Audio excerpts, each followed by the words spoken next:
Turn to Professor Eric Jones, an aviation expert at Lewis University in Romeoville and a U.S. Navy veteran trained in aviation. Mr. Jones, good morning. Good morning. Good morning. It is an unthinkable tragedy and a rare one. This is the first commercial airline crash in the United States since 2009. Now, walk us through the safety measures that exist in modern aviation to prevent something like this from happening.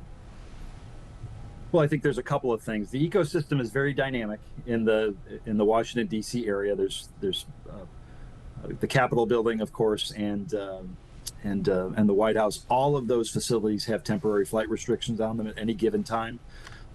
Airplanes with 1 to 30 passengers are equipped with TCAS, which is an acronym for Terrain and Traffic Collision Alert System. That is a mandatory requirement for the FAA for commercial airliners, and is probably one of the most robust systems that we have to prevent these types of incidents. That's on the airplane itself. What can you tell us about the Black Hawk helicopter and the procedures typically to fly in that area and to fly in one of these aircraft?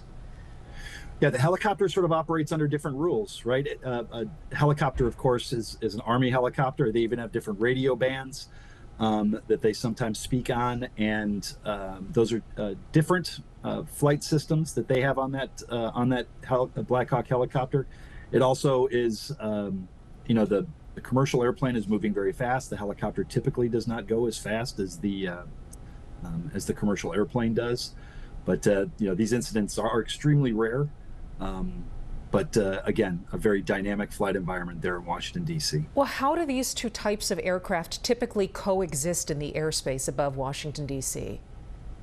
So in Washington, D.C., when they're in that airspace, it's primarily driven by air traffic control. And there's been excellent reporting by you and other networks of the air traffic control conversations that happened in that area, happened during that incident, and it does seem to be on par with what you would expect from a normal landing. What is the process now in uncovering what happened? Where were the miscommunications or errors made to figure out what caused the collision?